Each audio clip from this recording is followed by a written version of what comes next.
Hello guys, welcome all of you to your channel Dubey academy. So education की इस series में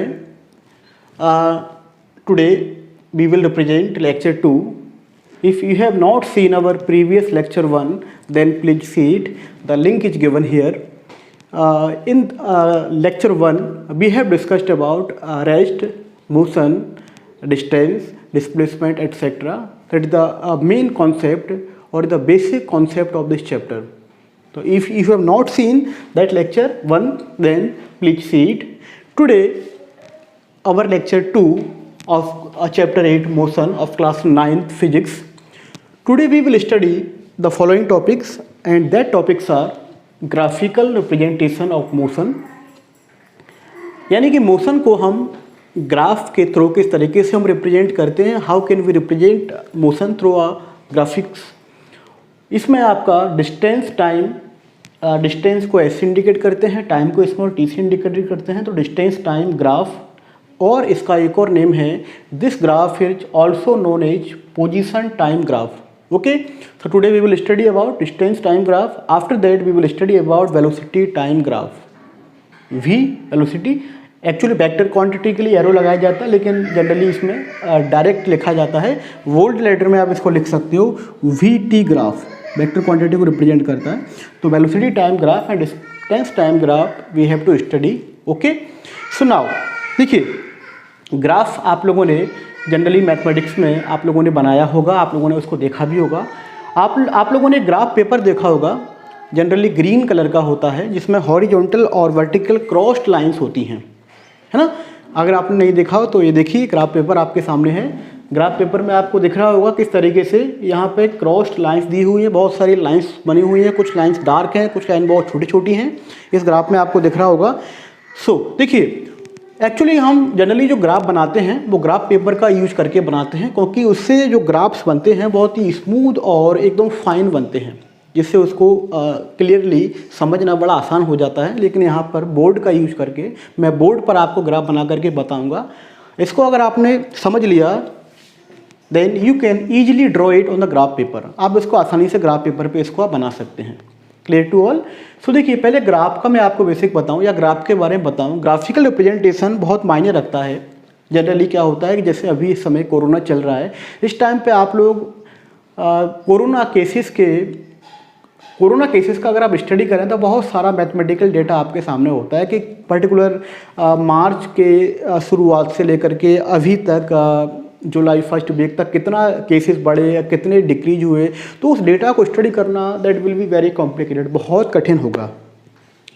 लेकिन उसको ग्राफ के थ्रू समझना बड़ा आसान हो जाता है। ग्राफिक्स अगर हम बना दें तो इंक्रीज केस और कितना टाइम ड्यूरेशन उसमें लग रहा है, तुरंत हमें पता लग जाएगा उसका कर्व देख करके किस तरीके से बढ़े फिर घटे या फिर बढ़े। डेफिनेटली वो घटे तो नहीं है, डेफिनेटली वो ग्राफ बढ़ता जा रहा है। तो मैं ये कहना चाहता हूँ आपके सामने कि किस तरीके से आप ग्राफ का यूज करके या ग्राफिक्स की हेल्प से कितनी आसानी से किसी भी पर्टिकुलर क्वांटिटी को विजुलाइज कर सकते हैं। ओके, चाहे वो कोरोना के केसेस हों या चाहे किसी पर्टिकुलर शेयर मार्केट में जो शेयर्स होते हैं उनका जो प्राइस हो, कितना वो डाउनफॉल हुआ, कितना वो इंक्रीज हुआ। तो यानी कि ग्राफ की हेल्प से क्रिकेट मैच में भी आपने देखा होगा कि किस तरीके से एक पर्टिकुलर प्लेयर के जो रन रेट को हम एक ग्राफ के थ्रू रिप्रेजेंट कर देते हैं, जिससे उसको समझना बड़ा आसान हो जाता है। तो देखिए, सबसे पहले ग्राफ के बारे में मैं आपको बताऊं कि जो हम ग्राफ जो ड्रॉ करते हैं, उस ग्राफ का जो बेसिक कॉन्सेप्ट है वो हम 2 परपेंडिकुलर लाइन ड्रॉ करते हैं सबसे पहले। यानी कि एक परपेंडिकुलर, हालांकि उसमें ग्राफ पेपर पर बहुत सारी लाइन्स बनी होती हैं, लेकिन फिर भी हम लाइन्स को डार्क करने के लिए एक लाइन इस तरीके से हम ड्रॉ करते हैं, ऊपर की तरफ एरो बनाते हैं और एक लाइन इसको नीचे से क्रॉस करता हुआ इस तरीके से यहाँ पर बनाते हैं। क्लियर। इसको हम एक्स एक्सिस बोलते हैं, वाई कन्वेंशन इसको हम वाई एक्सिस बोलते हैं, और यहाँ पर आपका ओरिजिन होता है। ओरिजिन यानी कि आपका जहाँ से हम स्टार्टिंग पॉइंट होता है उसको ओ से इंडिकेट करते हैं, जहाँ पर दोनों के कोऑर्डिनेट 0 होते हैं। यानी कि यहाँ पर एक्स भी आपका 0 और वाई भी आपका 0, यानी कि यहाँ पर आपका ये मूल बिंदु है, ओरिजिन है। ठीक है, यहाँ पर जो डेटा होता है उस डेटा को हम रिप्रेजेंट कर देते हैं, जो भी आपको पर्टिकुलर फॉर्म में डेटा दिया होता है। जैसे हम पर्टिकुलर गैप सेलेक्ट करके, ग्राफ पेपर में वो गैप ऑलरेडी लाइंस के थ्रू बने होते हैं जो भी आपको, लेकिन गैप का इंटरवल यानी कि दो गैप के बीच का जो डिस्टेंस है वो सब जगह इक्वल होना चाहिए। जैसे कि मैं बिल्कुल बराबर डिस्टेंस पे, इक्वल डिस्टेंस पे ये मार्क कर रहा हूँ मैं, तो इसी सिमिलरली आपको यहाँ पे करना है, मार्क करना है आपको इस तरीके से, जो उसमें ऑलरेडी बनी होती हैं लाइन, बस उन्हें हाईलाइट करना होता है। अब यहाँ पे जो भी आपको वैल्यू लिखना हो 1 2 3 4 5 6 7 8 9, similarly we can write here, जो भी आपको वैल्यू लिखना हो you can write same values also 1 2 3 4 5 6 7 8। इस तरीके से आप ग्राफ का स्टार्टिंग कर सकते हो बेसिक लाइंस ड्रॉ करके और डेटा को मार्क आउट करके। यहाँ पे कोई क्वांटिटी होती है उसको हम लिखते हैं, यहाँ पर जैसे टाइम होगा तो टाइम लिखेंगे, डिस्टेंस होगा तो डिस्टेंस हम दूसरे वाले उस पर एक्सिस पर लिखेंगे, जो यानी कि एक पर्टिकुलर क्वांटिटी यहाँ पर लिखी जाती है, दूसरी यहाँ पर लिखी जाती है। अब इसको हम मार्कआउट कैसे करते हैं, यानी कि जब हम ग्राफ का पैटर्न ड्रॉ करते हैं तो किस तरीके से हम मार्कआउट करते हैं। जैसे कि फॉर एग्जांपल आपको 2 को आपको इस वाले 2 की वैल्यू को आपको इस वाले 2 की वैल्यू से मिलाना है, तो इसके थ्रू आप जैसे ए वाला 2 है तो यहाँ से आप इस तरीके से डॉटेड लाइन करोगे, सिमिलरली इस वाले 2 के यहाँ से डॉटेड लाइन करोगे तो आपको बीच में एक क्रॉस पॉइंट मिलेगा जिसको आपको हाईलाइट करना होता है। सिमिलरली फॉर एग्जांपल आपको इस 4 को इस 3 के साथ मैच करना है, तो आप इस 4 पर आकर के इस तरीके से आप इसके बिल्कुल पैरेलल एक लाइन ड्रॉ करोगे, सिमिलरली इसके परपेंडिकुलर यानी कि इस लाइन के थ्रू, जैसे इस लाइन पर देख रहे होते हैं तो इस लाइन के थ्रू पैरेलल ड्रॉ करते हैं, और इस पर अगर हम देख रहे होते हैं तो ऊपर वाली लाइन के थ्रू पैरेलल ड्रॉ करते हैं। तो सिमिलरली 3 का देखेंगे तो इसके थ्रू हम ड्रॉ करेंगे इस तरीके से, और जहाँ पर उनका इंटरसेक्शन पॉइंट होगा वो आपका मार्कआउट पॉइंट हो जाएगा। अगर आपको ग्राफ बनाना है तो इनको आप मैच कर सकते हैं ओरिजिन से कि कितना यहाँ से जो है आपका ये पर्टिकुलर शेप इसका बन रहा है। मेन शेप ये रहता है आपका, जो ये लाइन जा रही है ये तो हम ड्रॉ करने के लिए मार्क आउट करते हैं। ओके, इस ग्राफ में भी देखिए आप, आपके सामने एक ग्राफ बना हुआ है, किस तरीके से ग्राफ पेपर पे डेटा को एक्स और वाई एक्सिस पर लिख करके उसको मार्क आउट किया गया है। ओके,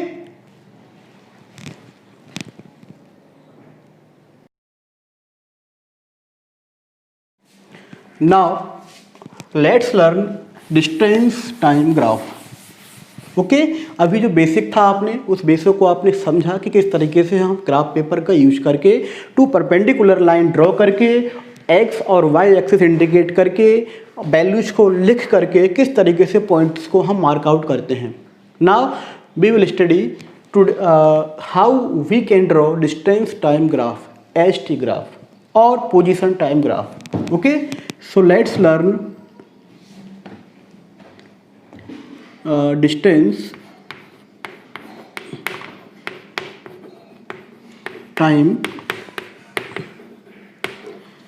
और पोजीशन टाइम और इसका जो इंडिकेशन है HT ग्राफ।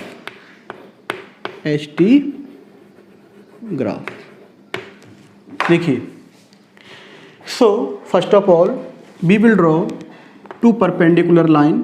इस तरीके से हम लाइंस ड्रॉ करेंगे। एक्स एक्सिस हो गया आपका वाई एक्सिस हो गया, यहाँ पर आपका ओरिजिन हो गया, यहाँ पर मैं टाइम ले लेता हूँ और यहाँ पर मैं डिस्टेंस ले लेता हूँ।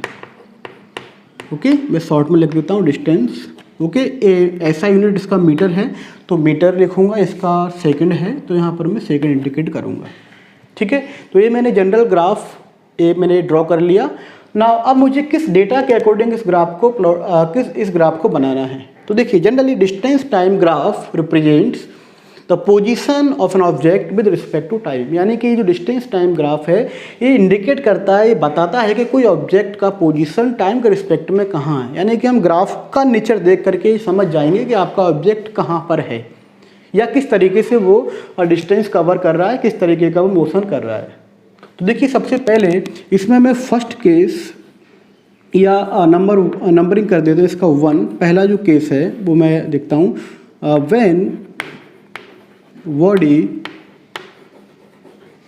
इज एट रेस्ट, यानी कि जब आपका बॉडी रेस्ट में होता है तब हम किस तरीके से इस ग्राफ को ड्रॉ करते हैं। तो देखिए पैटर्न यही रहेगा बनाने का, एक एक्सिस पे थ्रो, एक्स एक्सिस पर मैं टाइम को इंडिकेट कर रहा हूँ, वाई पर मैं डिस्टेंस को इंडिकेट कर रहा हूँ। जब बॉडी आपका रेस्ट में होगा तो आपको पता है when body is at rest then it does not change its position, यानी कि वो अपना पोजीशन चेंज नहीं करती है, वो जहाँ पर है वहीं पर रहती है। फॉर एग्जांपल जैसे कि मैं यहाँ पर सबसे पहले एक पैटर्न डेटा बना लेता हूँ, प्लेट डेटा टेबल बना लेता हूँ। उसके बाद सपोज किया मैं यहाँ पे एक टाइम सेकंड में और दूसरा मैं डिस्टेंस ले लेता हूँ, क्योंकि टेबल से ग्राफ बनाना बड़ा आसान हो जाता है डिस्टेंस। और मैं इस तरीके से इसको एक टेबुलाइज यानी कि टेबल की फॉर्म में इसको मैं इंडिकेट कर देता हूँ, जिससे आपको समझने में बड़ा आसान हो जाएगा। तो देखिए मैं यहाँ पे टाइम ले लेता हूँ, जैसे कि सेकंड में तो 1 2 3 4 5 और 6, और यहाँ पर मैं डिस्टेंस ले लेता हूँ। तो अगर मेरा ऑब्जेक्ट रेस्ट में है, आपको पता है कि रेस्ट में उसका डिस्टेंस यानी कि जहाँ पर वो अपने रेफरेंस पॉइंट से होता है वहीं रहता है। कैसे? जैसे कि मैंने यहाँ पर इस पर्टिकुलर डेटा को मैंने यहाँ पे इंडिकेट कर दिया, मैंने इक्वल गैप को मार्कआउट करके इस तरीके से पहले मैं मार्कआउट कर लूँगा इसको, और 1 2 3 4 5 6 7। सिमिलरली मैं यहाँ पर भी अपने अकॉर्डिंग डिस्टेंस में मार्कआउट करूँगा 1 2 3 4 5 6। ओके। अब देखिए अगर आपका ऑब्जेक्ट सपोज किया कि ओरिजिन से वो ऑब्जेक्ट 4 मीटर चला या 5 मीटर चला, 6 मीटर चला, जहाँ भी आपको लेना हो एज योर विश, आप 0 पर भी ले सकते हैं। लेकिन चूंकि यहाँ पर मैं लूँगा तो ग्राफ आपको दिखेगा नहीं, इसलिए मैं थोड़ा सा इसके ऊपर में इसको ले लूँगा। सपोज किया मैं 4 पर यहाँ पर ले लेता हूँ। तो अगर आपका ऑब्जेक्ट रेस्ट में है तो 1 सेकंड पर भी 4 पोजीशन पे ही रहेगा, 2 पर भी 4 पे ही रहेगा, 3 पर भी 4 पे ही, 5 पे भी और 6 पे भी। यानी कि आपका ऑब्जेक्ट अगर रेस्ट में है तो वो अपना पोजीशन चेंज नहीं करेगा, यानी कि वो 4 पे ही रहेगा। लेकिन टाइम तो हमेशा चलता रहेगा, टाइम तो बढ़ता रहेगा। जैसे कि हम कहीं पर रुके हुए होते हैं तो हमारे रुकने से हमारे साथ जो हम वॉच पहने होते हैं या जो टाइम होता है वो नहीं रुक जाता। टाइम का एक पर्टिकुलर फॉर्म होता है, वो अपना कंटिन्यूसली चलता रहता है। क्लियर? यानी कि अगर आप इसको ड्रॉ करोगे तो देखिए 1 पर भी 4, तो 1 यहाँ पर इस तरीके से ड्रॉ करने का तरीका है। उसके बाद 2 पर भी 4, तो 2 को फिर से मैं ड्रॉ करूँगा यहाँ से, इस तरीके से क्रॉस करेगा यहाँ पर। सिमिलरली आप इस तरीके से जब इसको मिलाते जाओगे सारे डेटा को, तो इस तरीके का आपको एक सिंपल तरीके का इंटरफेस, आपको इस तरीके की लाइन आपको देखने को मिलेगी। यानी कि इस टाइप का ग्राफ आपको, ये मैं इसको डार्क करने की कोशिश कर रहा हूँ जिससे आपको क्लियरली विजिबल हो। यानी कि simple straight line parallel to time या एक्स एक्सिस, यानी कि एक्स एक्सिस के या टाइम एक्सिस के बिल्कुल पैरेलल लाइन होगी। यानी कि इस टाइप की लाइन अगर आपको कहीं पर भी दिखे, इस टाइप का ग्राफ अगर आपको एचटी ग्राफ अगर आपको कहीं पर भी दिखता है, इस टाइप की लाइन है, आप तुरंत समझ जाओगे देख करके कि बॉडी रेस्ट में है। ओके। सो इस तरीके से हम रेस्ट को अंडरस्टैंड कर सकते हैं वाई यूजिंग दिस ग्राफ। इस ग्राफ को देख करके हम समझ जाएंगे और ये भी पता चल जाएगा अगर डेटा दिया होगा कि वो ऑब्जेक्ट कहाँ पर रेस्ट में रखा हुआ है अपने ओरिजिन से, अपने रेफरेंस पॉइंट से। ओके। तो इस तरीके से हम रेस्ट का या स्टेशनरी बॉडी का ग्राफ प्लॉट करते हैं। यानी कि उस ग्राफ का नेचर कैसा होता है, parallel line parallel to time axis और एक्स एक्सिस। ओके। कभी कभी ग्राफ का नेचर भी एग्जाम में पूछ लिया जाता है कि जो रेस्ट वाला जो ग्राफ होता है डिस्टेंस टाइम, उसका शेप कैसा होता है। तो you have to rightly direct it is a parallel line, it is a simple straight line parallel to time axis और एक्स एक्सिस। ओके। नाउ अगर हमारा बॉडी मूव कर रहा हो तब किस तरीके का ग्राफ बनेगा। अब उसमें भी आपके 2 केसेस हो जाएंगे। अब वो मोशन जो होगा वो आपका यूनिफॉर्म भी हो सकता है और आपका नॉन यूनिफॉर्म भी हो सकता है, क्योंकि आपको पता है कि दोनों तरीके के मोशन हम लोगों ने पढ़े हैं, देखे हैं प्रीवियस लेक्चर 1 में। तो देखिए उस तरीके का जो सेकंड वाला जो होगा हमारा, वो किस तरीके से होगा। देखिए ग्राफ, हालांकि मैं इसको मिटा रहा हूँ, लेकिन जो इसका जो बेसिक है एक्स वाई एक्सिस और पर्टिकुलर परपेंडिकुलर लाइन को ड्रॉ करने का पैटर्न सेम रहेगा। तो देखिए नंबर सेकंड है आपका when body is in motion, when body is in motion, when body is in motion, जब बॉडी आपकी मोशन में हो। ठीक है, तो इसमें मैंने बताया था आपका 2 केसेस। पहला A, when body is in uniform motion. Body is in, body means कोई भी ऑब्जेक्ट हो सकता है, कोई भी व्हीकल हो सकती है, ह्यूमन बीइंग भी हो सकता है, कोई एनिमल भी हो सकता है। When body is in uniform motion. तो देखिए यूनिफॉर्म मोशन पता है आपको। If you have not remembered, I recalling you, uniform motion यानी कि when an body covers equal distance in equal intervals of time, यानी कि कोई एक पर्टिकुलर बॉडी है, कोई ऑब्जेक्ट है, अगर वो इक्वल टाइम में इक्वल डिस्टेंस कवर कर रहा है। कैसे? जैसे कि देखिए सिंपल टेबलाइज फॉर्म में लिख रहा हूँ जिससे आपको क्लियरली समझ में आए। मैं यहाँ पे डायरेक्ट लिख रहा हूँ एस डिस्टेंस और टी। देखिए सब एक टाइम का मैं फैक्टर यहाँ पे लिख देता हूँ पहले, जिससे आपको समझने में आसानी हो जाएगी। तो देखिए 1 2 3 4 5 6 7 इस सेकंड में होगा। अब देखिए बॉडी आपका यूनिफॉर्म डिस्टेंस कवर कर रहा है इक्वल टाइम में, यानी कि उसके गैप इक्वल हैं। जैसे कि पहले सेकंड में वो 2 मीटर चला, दूसरे सेकंड में 4, तीसरे में 6, उसके बाद 8, 10, 12 और 14। क्लियर? तो देखिए आपको बराबर चल रहा है, यानी कि हर 1 सेकंड में वो 2 मीटर का डिस्टेंस कवर कर रहा है। तो इस टाइप का जो मोशन हो गया वो किस तरीके का मोशन है? That is uniform motion. Okay, तो इसका जो ग्राफ बनेगा वो ग्राफ कैसा होगा? तो देखिए वो ग्राफ इस तरीके से होगा। मैं फिर भी वही तरीका, एक्स एक्सिस, वाई एक्सिस, यहाँ पर आपका ओरिजिन, यहाँ पर आपका टाइम, यहाँ पर आपका डिस्टेंस और इक्वल वैल्यू आप लिख सकते हैं। इस तरीके से इक्वल गैप को मार्क आउट करके पहले मैं मार्क आउट कर लेता हूँ इन गैप्स को। 1 2 3 4 5 6 7 सेम यहाँ पे हो जाएगा पहले गैप्स को, क्योंकि यहाँ पर direct vertical horizontal cross line नहीं है, ग्राफ पेपर नहीं है, इसलिए मुझे इस तरीके से करना पड़ रहा है। तो यहाँ पर भी आप इस डेटा के अकॉर्डिंग आप इसको सिलेक्ट कर सकते हैं। तो 2 4 6 8 10। तो देखिए जब इस ग्राफ का पैटर्न आप ड्रॉ करोगे तो देखिए फिर से वही पहले ग्राफ को मैच करने का तरीका 2 पर 1, यानी कि 2 यहाँ पर है, 1 यहाँ पर है, तो क्रॉस लाइन यहाँ पर पॉइंट मिलेगा आपको एक। उसके बाद फिर 4 2, तो 4 यहाँ पर है और यहाँ से 2 यहाँ पर है, तो एक पॉइंट आपको यहाँ मिलेगा।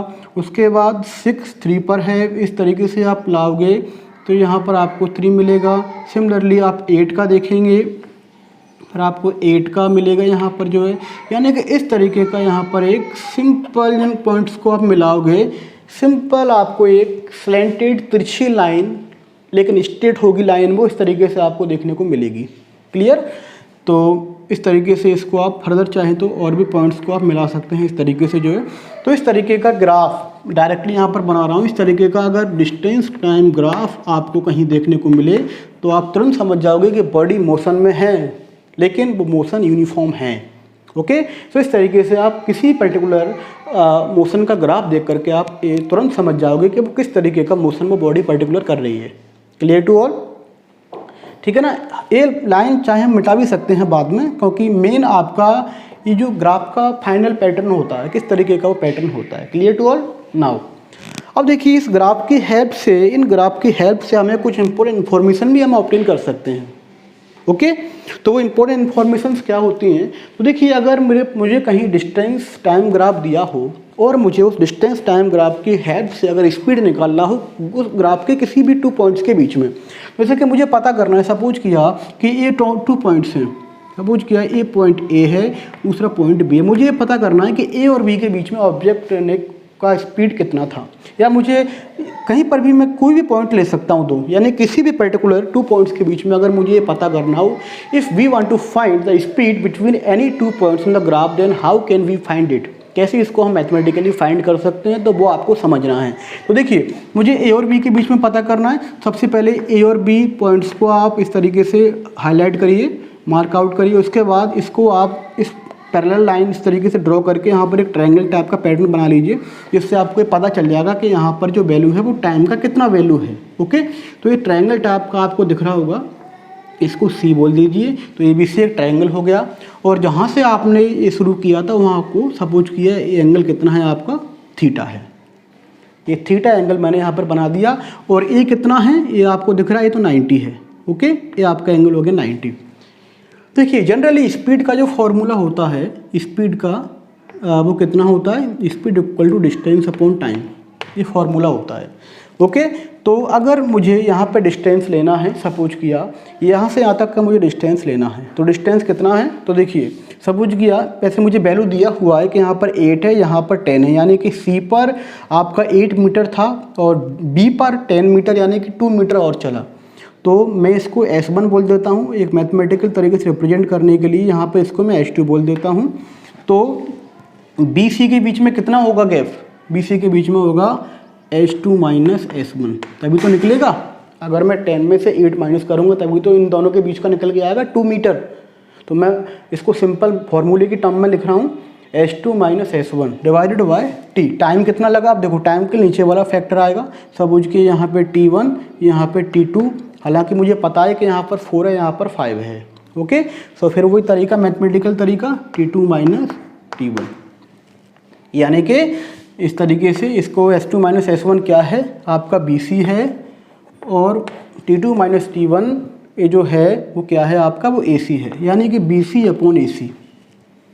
लेकिन ये BC अपॉन AC मैंने लिखा है, इसको लिखने का मेरा पर्पज क्या है, BC अपॉन AC है क्या। देखिए ट्रिगोनोमेट्री में आपने sine theta, cos theta, tan theta पढ़ा होगा। टेन थीटा क्या होता है, टेन थीटा आपका होता है परपेंडिकुलर अपॉन बेस। ओके, तो देखिए इस ट्रायंगल में, इस राइट एंगल ट्रायंगल जो बन रहा है, इस राइट एंगल ट्रायंगल में परपेंडिकुलर कौन है, ये रहा थीटा के सामने वाला BC, तो BC परपेंडिकुलर हो गया, और बेस क्या है आपका, ए इधर ए वाला बेस हो गया, ए हाइपोटेनियस होता है तो ए वाला क्या हो जाएगा आपका बेस, तो आपका AC क्या हो गया, आपका AC आपका बेस हो गया। तो परपेंडिकुलर अपॉन बेस क्या होता है, परपेंडिकुलर अपॉन बेस होता है मैथमेटिक्स में टेन थीटा, यानी कि आप टेन थीटा, इसका एक और नाम होता है फिजिक्स में, इसको बोलते हैं स्लोप, यानी कि आप स्लोप फाइंड करके, आप टेन थीटा फाइंड करके किसी भी डिस्टेंस टाइम ग्राफ में स्पीड पता कर सकते हो। यानी कि you have to remember this fact, यानी कि आप टेन थीटा फाइंड करके, स्लोप फाइंड करके, एक ही नेम है, you can find speed of any object. Okay, तो that is the importance of this graph, इस ग्राफ का इम्पोर्टेंस है। ओके, तो याद रखिएगा स्लोप यानी कि tan theta. Okay, now let's start part V of this graph.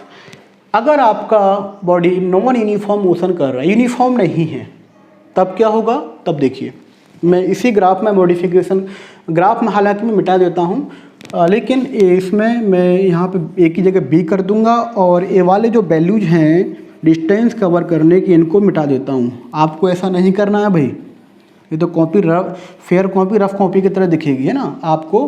मैं यहाँ पर भी नॉन यूनिफॉर्म करूँगा और इसको भी मिटा देता हूँ मैं पूरा, आपको अगेन ड्रॉ करके इसका पैटर्न बताता हूँ मैं आपको। देखिए अगर आपका बॉडी नॉन यूनिफॉर्म मोशन कर रहा है, सेकंड केस है, when body is in non uniform motion, non uniform motion.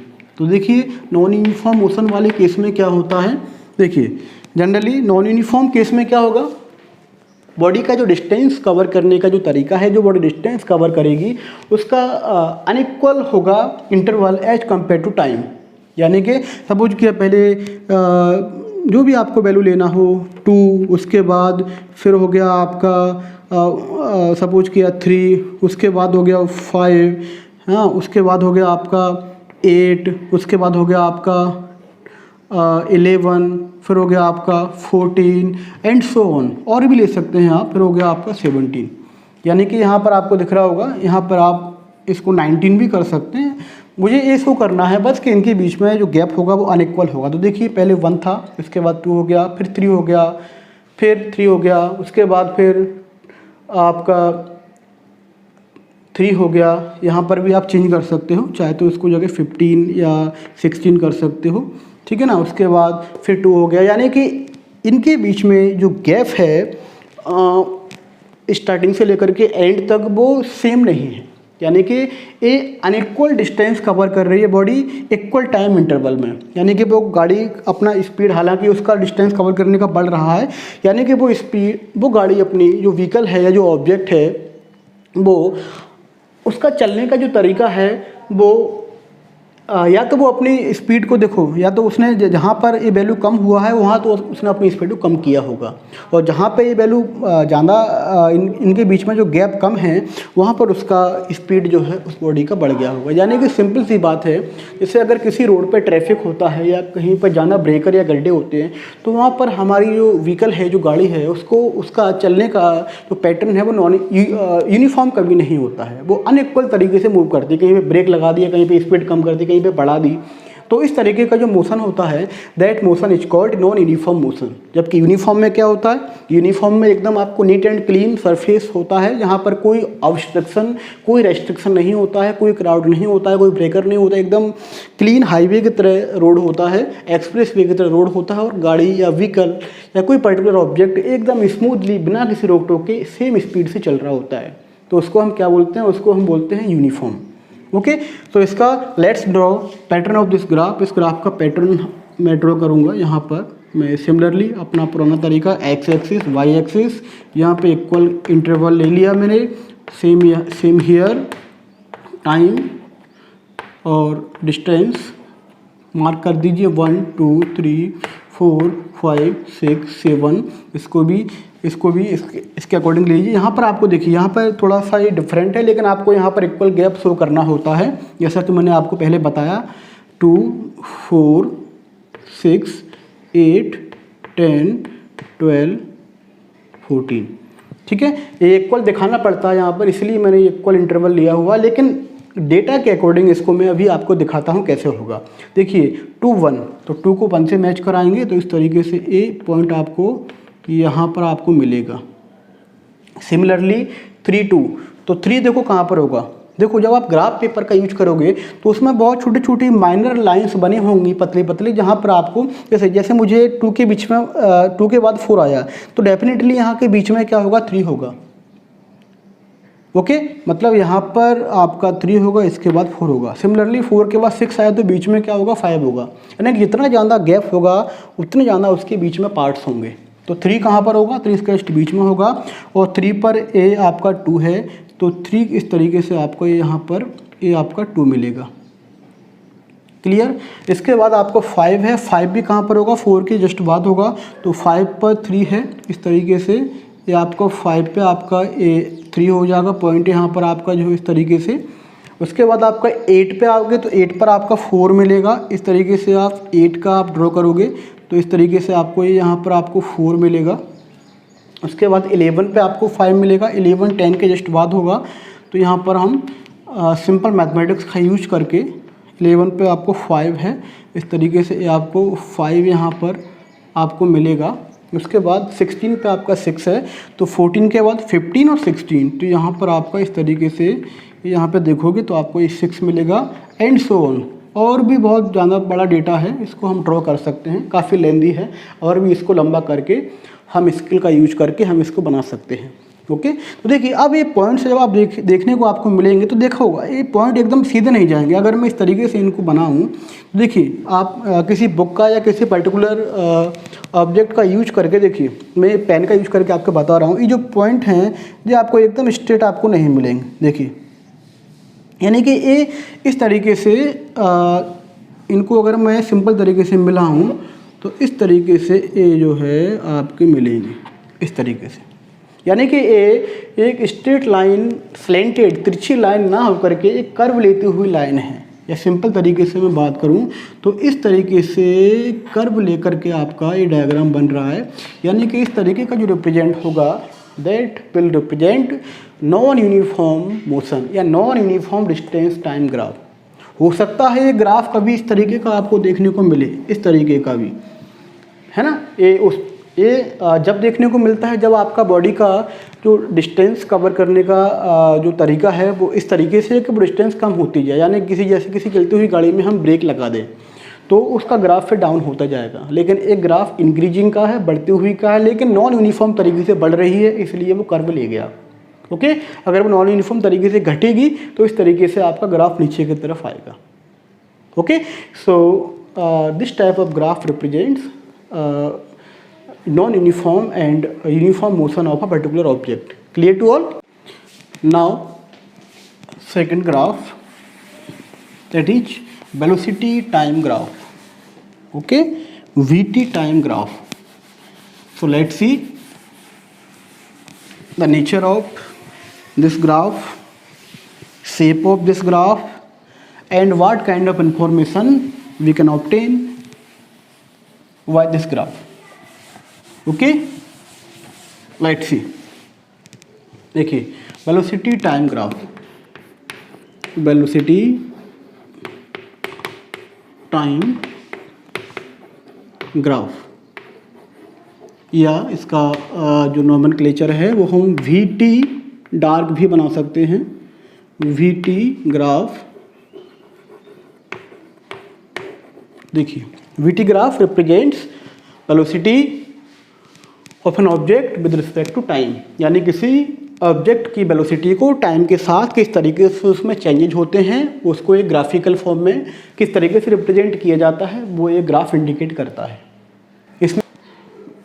इसमें जो केस 1 है उस केस 1 को हम देखेंगे कि जब आपका देखिए वेलोसिटी करने का भी तरीका बॉडी का डिफरेंट हो सकता है कि बॉडी यूनिफॉर्म वेलोसिटी से चल रही है, बिल्कुल एक कांस्टेंट वेलोसिटी से चल रही है, कोई एक्सेलरेशन नहीं हो रहा है, या बॉडी एक्सेलरेशन कर रही है, that may be positive acceleration और may be negative acceleration, that is also called retardation, यानी कि हो सकता है उस बॉडी में नेगेटिव एक्सेलरेशन या रिटार्डेशन हो रहा हो। ओके तो firstly we will see when body is moving with uniform velocity, with uniform या कांस्टेंट, एक जैसा भी हम इसको लिख सकते हैं, कांस्टेंट वेलोसिटी, यानी कि इस केस में ध्यान रखिएगा एक्सेलरेशन आपका बिल्कुल जीरो होगा। पहले तो आपको बताऊं किस तरीके से हम ग्राफ का जो बेस पैटर्न है वो ड्रॉ करेंगे। एक्स एक्सिस, वाई एक्सिस, ये आपका ओरिजिन हो जाएगा, यहाँ पर मैं टाइम ले लूँगा, यहाँ पर मैं ले लूँगा वेलोसिटी। देखिए कोई थोड़ा सा चेंज आया है डिस्टेंस टाइम ग्राफ में, इसमें केवल वेलोसिटी यहाँ पर लिया हुआ है, बाकी का ओवरऑल वही है। ओके सिमिलरली इक्वल गैप यहाँ पर आपको मार्क आउट करना है इस तरीके से, same pattern will be here.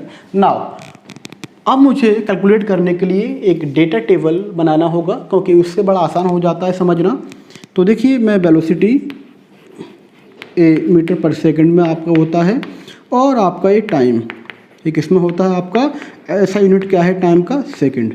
Okay मैं एक टेबल बना लूँगा, क्योंकि टेबल से डेटा निकाल करके ड्रॉ करना ग्राफ बड़ा ईजिली होता है, नहीं तो आप कंफ्यूज हो जाओगे।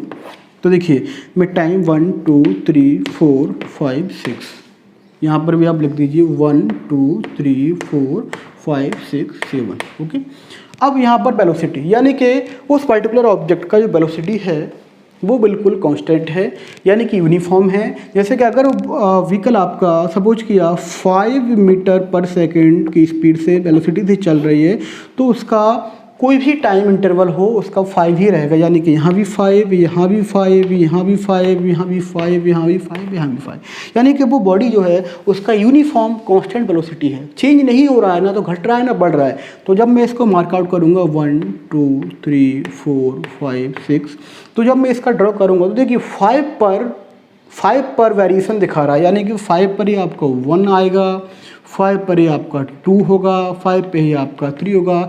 तो इसका ग्राफ इस तरीके से बनेगा, इनको आप चाहो तो बना सकते हैं इस तरीके से। तो इस टाइप का जो ग्राफ देखिए, अब इसमें आपको थोड़ा सा चेंज देखने को मिला होगा। क्या चेंजेस देखने को मिला कि डिस्टेंस टाइम ग्राफ में ए वाला ग्राफ रेस्ट को इंडिकेट कर रहा था, जबकि वेलोसिटी टाइम ग्राफ में ए वाला ग्राफ यानी कि straight line parallel to time axis और x axis represents body is in uniform motion, और uniform body is moving with uniform velocity और कांस्टेंट वेलोसिटी। तो ये फ़र्क होगा। अगर आपने देखने में गलती कर दी यहाँ पर तो आप कन्फ्यूज हो जाओगे कि ये रेस्ट का है या मोशन का है। Clear to all. तो इस तरीके से इस टाइप का जो ग्राफ होगा वीटी ग्राफ स्ट्रेट लाइन, वो यूनिफॉर्म मोशन को या कांस्टेंट वेलोसिटी को रिप्रेजेंट करेगा, यानी कि यहाँ पर कोई भी एक्सेलरेशन नहीं होगा, एक्सेलरेशन यहाँ पर 0 होगा। क्लियर। अब देखिए इस ग्राफ से भी we can obtain an useful information by using this graph. Suppose किया कि मुझे इन दो पॉइंट के बीच में, सपोज किया ये जो पॉइंट हैं ए और बी, मुझे ये पता करना है कि इनके बीच में आपका जो ऑब्जेक्ट है वो कितना चला। मैं यहाँ इसको बोल देता हूँ सी, इसको बोल देता हूँ डी। तो वो हम कैसे पता करें? तो इसके लिए you have to remember a general formula. आपको वेलोसिटी का फार्मूला पता है, velocity equal to displacement upon time. तो displacement equal to velocity into time, यानी कि displacement equal to velocity into time. यानी कि अगर आपको इन दो पॉइंट इनके बीच में आपको पता करना है कि आपका ऑब्जेक्ट ए से बी तक या सी से डी तक कितना डिस्टेंस डिस्प्लेसमेंट कवर किया, तो आप क्या करेंगे? वेलोसिटी का फैक्टर लेंगे, यानी कि वेलोसिटी यहाँ से यहाँ तक कितनी है?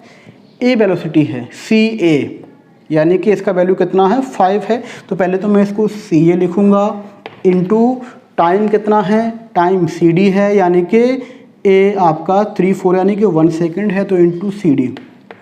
तो ये सी इंटू सी डी यहाँ पे क्या दिखा रहा है? ये सी ए, यानी कि अगर इस टाइप का जो शेप आपको दिख रहा होगा एक रेक्टेंगुलर शेप है, और इसमें जो आपका ये सी ए है that is the length of this rectangle, और ये सी डी है that is the width of this rectangle, यानी कि लेंथ इंटू ब्रेथ का मल्टीप्लाई करने पर आपको एरिया मिलता है।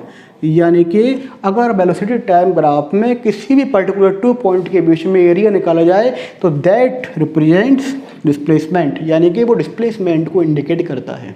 न्यूमेरिकल्स भी इसके आते हैं। आपको एक ग्राफ दिया होगा वेलोसिटी टाइम ग्राफ, उसमें आपको बताया, उसमें आपको डेटा दिया होगा, ग्राफ बना होगा और कैलकुलेट करने का डिस्प्लेसमेंट आपसे बोला जाएगा। तो आप जहाँ पर आपको बोला जाएगा वहाँ पर आप एरिया फाइंड करके आप डिस्प्लेसमेंट फाइंड कर सकते हो। Clear to all. So velocity time graph में आपको जो एरिया है वो डिस्प्लेसमेंट प्रोवाइड कराता है। Clear. That is the useful information that can be obtained by using this graph. Now इसके बाद हमारा जो सेकेंड वाला जो केस होगा, जब आपका body uniform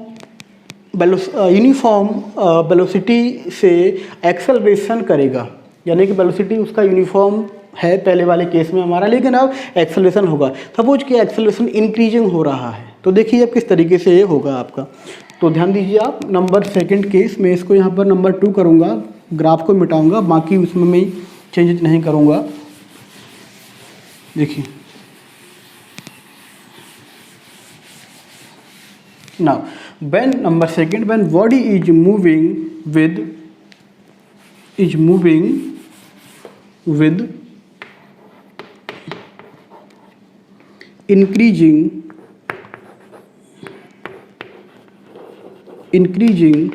velocity, when body is moving with increasing velocity, यानी कि बॉडी का जो वेलोसिटी है वो इंक्रीज हो रहा है, बढ़ रहा है। तो किस तरीके से ये होता है देखिए, यहाँ पर सबसे पहले मैं graph x axis, y axis, ये आपका ओरिजिन, यहाँ पे आपका टाइम, यहाँ पर वेलोसिटी, और इक्वल इंटरवल में मार्क आउट करूँगा 1 डेटा। पहले मैं टेबल ड्रॉ कर लेता हूँ, डेटा का टेबल ड्रॉ कर लेता हूँ। यानी कि देखिए यहाँ पर इंक्रीजिंग वेलोसिटी जो हो रहा है, उस इंक्रीजिंग वेलोसिटी में वेलोसिटी टाइम, पहले मैं टाइम का ले लेता हूँ फैक्टर 1 2 3 4 5 6। ओके 1 2 3 4 5 6 7। अब देखिए इसके बाद सपोज किया पहले बॉडी का वेलोसिटी 2 था, 4 6 8 10 और 12, यानी कि यहाँ पे आपको दिख रहा होगा कि जो बॉडी यूनिफॉर्म रेट से उसका जो वेलोसिटी है वो चेंज हो रहा है। देखो इक्वल इंटरवल है, कहीं पर भी देखिए आप इन दोनों के बीच में इन दोनों के बीच में इक्वल इंटरवल है, यानी कि एक्सेलरेशन हो रहा है। एक्सेलरेशन क्या होता है? Rate of change of velocity, यानी कि वेलोसिटी चेंज तो हो रही है लेकिन यूनिफॉर्म रेट से हो रही है, यानी कि यहाँ पर यूनिफॉर्म एक्सेलरेशन यहाँ पर हो रहा है। ओके, तो यूनिफॉर्म एक्सेलरेशन यहाँ पर हो रहा है। तो अब इसका ग्राफ किस तरीके से बनेगा? तो देखिए 2 को 1 यहाँ पर भी आप ले लीजिए डेटा के अकॉर्डिंग, 2, 4, 6, 8, 10 और 12। ओके, फिर से वही तरीका, 2 को 1 से 1 पॉइंट यहाँ मिलेगा, 4 को 2 से, 6 को 3 से, 8 को 4 से, 10 को 5 से, और जब इनको आप मिलाओगे तो बिल्कुल स्ट्रेट लाइन आपको मिलेगी।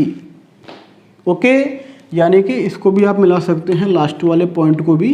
तो देखिए एकदम स्ट्रेट लाइन आपको मिलेगी। तो ये लाइन वेलोसिटी टाइम ग्राफ में ये लाइन यूनिफॉर्म मोशन को या इंक्रीजिंग यूनिफॉर्म एक्सेलरेशन को रिप्रेजेंट कर रही है, यानी कि जो वीटी ग्राफ है ये रिप्रेजेंट कर रहा है कि जो बॉडी है वो यूनिफॉर्मली एक्सेलरेट कर रही है, यानी कि उसमें उसका वेलोसिटी चेंज हो रहा है लेकिन यूनिफॉर्म रेट से हो रहा है। क्लियर? तो उसका पैटर्न इस तरीके का होगा, यानी कि स्लैंटेड स्ट्रेट लाइन होगी, तिरछी होगी लाइन लेकिन एकदम स्ट्रेट होगी।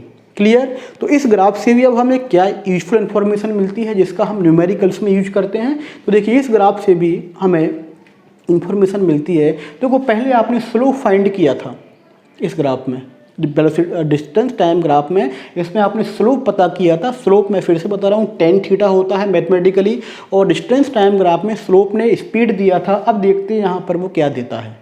सपोज किया मुझे कहीं भी आप यहाँ ले सकते हो, यहाँ ले सकते हो, यहाँ पर आपका इच्छा हो, आपका एज योर बेस, मुझे इन दो पॉइंट के बीच में पता करना है कि बॉडी का स्लोप कितना है। तो फिर से वही तरीका, यानी कि एक ट्रायंगल पैटर्न ड्रॉ होगा। यहाँ पर 90 आपको दिख रहा होगा, यहाँ पे सपोज किया शुरू किया था मैंने, यहाँ पर थीटा है, यहाँ से मैं शुरू करता हूँ।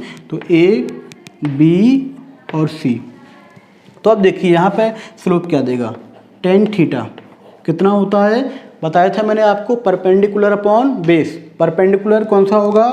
ए बी सी, थीटा के जस्ट सामने वाला। तो B C upon base, base कौन सा होगा? ये हाइपोटेनियस, तो बेस आपका होगा ए सी। तो बेस आपका होगा ए सी। अब बी सी क्या है? सपोज किया ये यहाँ पर ये जो सी वाला पॉइंट है वो V1 है, जो बी वाला पॉइंट है वो V2 है। सिमिलरली यहाँ पर नीचे की तरफ एक टाइम का T1 और दूसरे टाइम का T2 पहले लिया था मैंने, बिल्कुल सेम। तो BC कितना हो जाएगा? BC हो जाएगा आपका, यानी कि इनके बीच का गैप, यानी कि V2 माइनस V1, यानी कि 10 माइनस 8। तो V2 minus V1 upon AC, यानी कि T2 माइनस T1। अभी क्या है? ये है चेंज इन वेलोसिटी, ये क्या है? Change in time. और change in velocity with respect to time आपको क्या देता है? That provides acceleration. ओके, यानी कि आपको वेलोसिटी टाइम ग्राफ में जो स्लोप होता है किन्हीं भी 2 पॉइंट्स के बीच में, जो tan थीटा होता है, दैट्स प्रोवाइड्स एक्सेलरेशन। यानी कि आप किसी भी न्यूमेरिकल में वेलोसिटी टाइम ग्राफ में स्लोप फाइंड करके, tan थीटा फाइंड करके एक्सेलरेशन पता कर सकते हो directly. Okay, so this is the regarding useful information regarding this graph. Okay, तो इस ग्राफ के रिस्पेक्ट में बहुत ही इंपॉर्टेंट इन्फॉर्मेशन था जो आपने एक्वायर्ड किया, आपने ऑब्टेन किया। नाउ इस ग्राफ से हमें, अब जैसे कि मैंने पहले वाले ग्राफ में तो मैंने एरिया निकाला था, और डेफिनेटली मुझे वेलोसिटी टाइम ग्राफ में v और t का मल्टीप्लाई करने पर डिस्प्लेसमेंट मिलता है, यानी कि एरिया आपको डिस्प्लेसमेंट देता है। अगर मुझे फिर से वही पता करना हो कि इन पॉइंट के बीच में, a और b पॉइंट के बीच में इतने टाइम में मेरा ऑब्जेक्ट कितना डिस्प्लेसमेंट कवर किया, तो फिर से I have to calculate area. तो अब एरिया कैसे निकालेंगे? तो देखिए मैं इसको मिटा रहा हूँ यहाँ से साइड में इस टेबल को। तो देखिए अब मुझे फिर से पता करना है कि यानी कि एस ए बी के बीच में जब ए से बी तक गया तो उसने कितना डिस्प्लेसमेंट कवर किया। तो वो मैं कैसे निकालूंगा? एरिया ऑफ द ग्राफ, पूरे ग्राफ का नहीं, area of graph between A and B, between A and B, A और बी के बीच में कितना एरिया है। तो देखिए इसका सिंपल तरीका मैं आपको बताऊं, ये जो एरिया है देखो यहाँ पर आपको दिख रहा होगा ABC, ये एक ट्रायंगल है तो इसको मैंने 1 बोल दिया, और उसके नीचे वाला जो पार्ट दिख रहा है आपको यहाँ से यहाँ तक, ये क्या है, एक रेक्टेंगल है तो इसको मैंने 2 बोल दिया। तो पहले उसका लिख लीजिए आप, ट्रायंगल का कितना होता है, हाफ बेस इंटू हाइट। तो बेस कितना हो जाएगा उसका AC, और हाइट कितना हो जाएगा उसका BC, प्लस इसमें क्या ऐड कर दूंगा मैं, ट्रायंगल का भी सेम हो जाएगा। इसको आप ABCD और E बोल दीजिए, इन 2 पॉइंट्स को आप। तो ये क्या हो जाएगा आपका, फिर से वही लेंथ इंटू ब्रेथ। तो लेंथ क्या हो जाएगा इसका AD इंटू ये क्या हो जाएगा आपका DE, ये E पॉइंट है तो DE, यानी कि इनका वैल्यू पुट करके आप डिस्प्लेसमेंट पता कर सकते हो। ओके, तो एरिया भी इससे मिल जाता है और स्लोप भी इससे मिल जाता है, जबकि उसमें केवल स्लोप से ही हम इंफॉर्मेशन ऑब्टेन करते थे। इस तरीके से आप अब इनका वैल्यू पुट कर दीजिए आप, AC का वैल्यू यानी कि ये वाला वैल्यू टाइम के इक्वल होगा जो DE के इक्वल होगा, BC का वैल्यू यानी कि ये वाला वैल्यू कितना वेलोसिटी चेंज हुआ, AD का वैल्यू फिर से वही कितना यहाँ पर वेलोसिटी है, DE यानी कि ये वाला टाइम का वैल्यू पुट करोगे, मैथमेटिकल तरीके से सॉल्व करोगे तो ये will obtain displacement. Clear. Now similarly अगर आपका जो ऑब्जेक्ट है वो नॉन यूनिफॉर्म वेलोसिटी से मूव कर रहा है, यानी कि उसका जो एक्सेलरेशन है, सपोज किया कि वो इंक्रीजिंग तो है लेकिन कैसा है, नॉन यूनिफॉर्म है, तो देखिए उसका ग्राफ किस तरीके से बनेगा। देखिए, तो when body is moving with increasing, अब मैं इंक्रीजिंग का बता देता हूँ, डिक्रीजिंग का जस्ट अपोजिट होगा, इंक्रीजिंग नॉन यूनिफॉर्म वेलोसिटी, यानी कि वो नॉन यूनिफॉर्म वेलोसिटी से आपका ऑब्जेक्ट किस तरीके से मूव करेगा। देखिए पहले मैं टेबल बना लेता हूँ, टेबल से बड़ा इजी हो जाता है कैलकुलेट करना, जैसे कि मैंने आपको बताया था जस्ट अभी, वेलोसिटी टाइम 1 2 3 4 5 6, यहाँ पर भी आपको जो देना है पहले, उसके बाद इस तरीके से x y O equal gap mark out करिए, 1 2 3 4 5 6, यहाँ पे टाइम हो जाएगा आपका और यहाँ पर आपका वेलोसिटी हो जाएगा। एरो भी बना सकते हैं, यानी कि ऊपर की तरफ, इधर की तरफ एरो बता रहा है। यहाँ पर आप देखिए नॉन यूनिफॉर्म आपको लेना है, सपोज किया पहले आपने 2 से ही शुरू कर दीजिए, 5 से जो भी आपको लेना होता है वो आप ले सकते हैं, 2, उसके बाद आपका 5, उसके बाद आपका सपोज किया 9 है ना, उसके बाद आपका 12 17 20, बहुत सारा आप जो भी आपको लेना हो। तो देखिए यहाँ पर जो गैप दिख रहा होगा आपको इनके बीच में, वो गैप यूनिफॉर्म नहीं है, यानी कि वो बॉडी का स्पीड कम ज़्यादा हो रहा है लेकिन आगे की तरफ वो मूव कर रही है। तो इसका ग्राफ किस तरीके से बनेगा, लेकिन मुझे यहाँ पर यूनिफॉर्म लेना होगा, तो 2 4 6 8 10 12 इक्वल दिखाना पड़ता है यहाँ पे, लेकिन इसके अकॉर्डिंग मैं इसको सेट कर लूँगा। 2 पे 1, तो 2 पे 1, उसके बाद 5 पे 2, तो 5 4 के जस्ट बाद होगा, 6 के बीच में होगा, यानी कि 5 पे आपका 2 है इस तरीके से, 9 आपका 8 के जस्ट बाद होगा इस तरीके से, 3, उसके बाद 12 पे आपका 4। देखिए यहाँ पर आपको जो पॉइंट बन रहे हैं, फिर से देखिए मैं पेन का यूज करके आपको बता देता हूँ। देखिए अब फिर से ये सारे जो पॉइंट हैं वो स्ट्रेट लाइन में नहीं होंगे, देखो ये तिरछे जा रहे हैं, देखिए दिख रहा है आपको, यानी कि जब इनको आप मिलाओगे तो इस तरीके से आपको ये जो पॉइंट्स हैं वो आपको एक तिरछा आप कर्व दिख रहा होगा थोड़ा सा आपको, यानी कि मैं सिंपल तरीके से इसको यहाँ ड्रॉ कर सकता हूँ, इस तरीके से कर्व लेगा, यानी कि स्ट्रेट स्लेंटेड लाइन नहीं होगी, कर्व लेगी, और एक कर्व लेती हुई लाइन इंडिकेट करेगी कि जो बॉडी है वो नॉन यूनिफॉर्म वेलोसिटी से मूव करे, लेकिन इंक्रीजिंग है। अगर ये डिक्रीजिंग होता तो इस ग्राफ का नेचर इस तरीके का होता। तो I hope you have understand all the given graphs. If you have any doubt, then you can ask me question on comment box. Thank you for watching. Please don't forget to subscribe our channel, like and share also to your friends. Thank you very much. Thanks for watching.